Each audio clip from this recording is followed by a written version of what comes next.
Hey, what's going on? It's your boy Dalton from the Petrolist, and as you can tell, I'm not in my studio.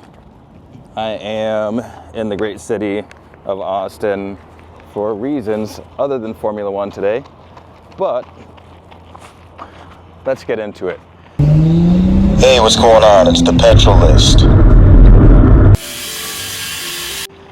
So the 20th Bahrain GP was held this past weekend, and it did, I'm going to say it did disappoint. I thought that perhaps with all of the upgrades and regrades and retrogrades and all this kind of stuff that the teams have been doing, you know, Ferrari with basically a brand new car, Mercedes and everyone else basically with brand new cars, I thought that perhaps the racing would be a lot tighter, but that wasn't the case.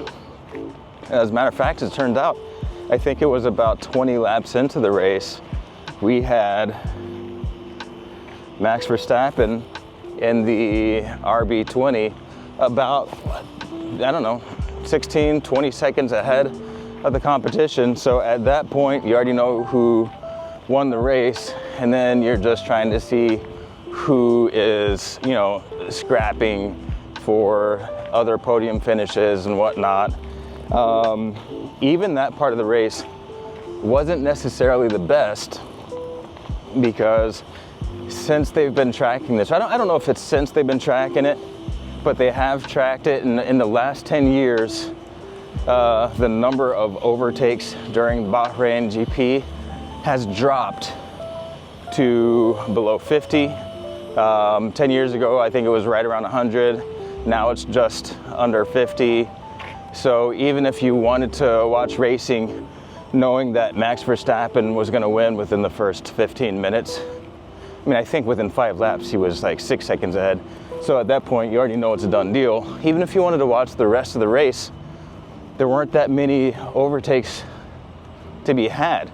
Now, I'm hoping that this is just because we've got teams who have essentially new cars. They only had 3 days of testing to go on.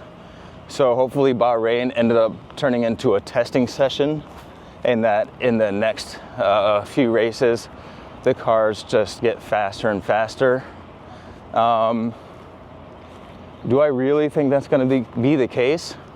I don't know. Am I hoping that that's the case? Absolutely, because I'm one of those freaks who is going to continue to watch Formula One no matter how bad the racing is, and I am going to have to think of stuff to say on this channel even when the racing is bad.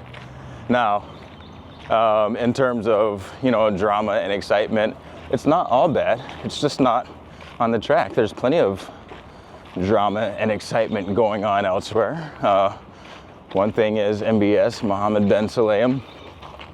They're saying that he's been a terrible Formula One president, and I think the voting comes up again next year. Don't quote me on that, but he might be out of the picture. Apparently, okay, Christian Horner, he was cleared, and then after that, apparently Jos Verstappen, you know, Max's dad, released some documents or text messages or whatever. I've always said that I wasn't going to be one to report on that stuff, but I think it's timely enough, and the ramifications are big enough that I think someone should mention a little bit. Here's what I think. From what it read, a couple of adults making bad decisions. And I think, I'm not a lawyer, I'm not a judge, I think that's kind of the end of the story. I think if Christian was violating company policies, like don't date coworkers or don't, you know, sleep with coworkers and stuff, and that's grounds for his removal, so be it. It's company policies. Criminal, I'm not completely convinced.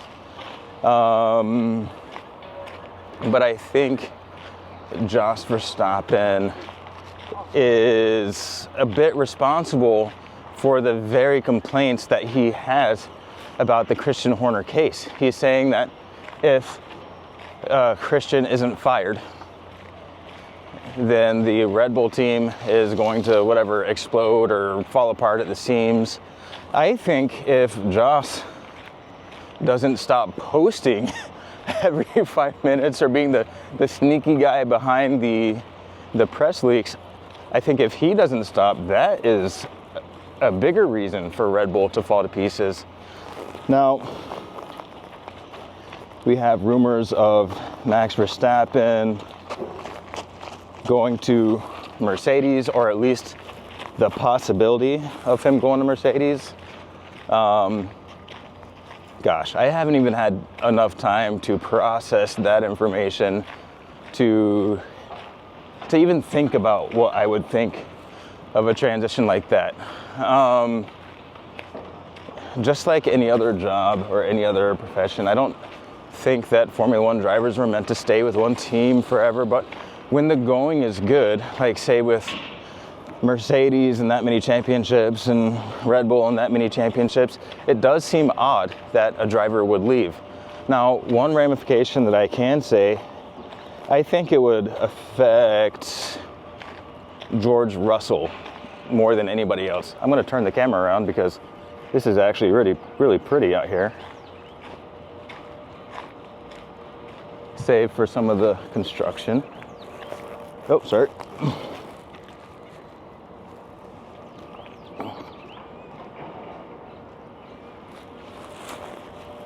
So George Russell was promised that he would be the heir to the Mercedes throne. Is that ever going to happen? I don't know, because we've got this situation where Lewis Hamilton was there for the longest time, and then Lewis Hamilton is getting ready to leave, and they're thinking, oh my gosh, we need to get Kimi Antonelli, who is supposed to be, I guess, the younger version of Max Verstappen. There's been rumors of Alonso, and then if Max comes over, that is going to be basically the end of Russell's hopes to be, you know, the crowned prince of Mercedes. So I think George is in a bit of a rough way, and I think, like I always said, he should have been working as hard as he could to make Lewis Hamilton win the championship. That way he can seamlessly move into that lead position over at Mercedes. And he failed to do so. He governed himself with emotion and not strategy. And that's kind of where we're finding ourselves now. Or that's where he's kind of finding himself now. Is in very questionable positions with very good drivers looking to come and interrupt the party, the George party, that hasn't even started yet.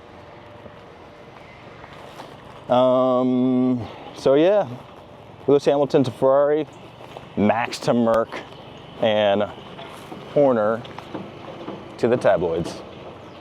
That's Formula One. I'll see you next week. I'm out.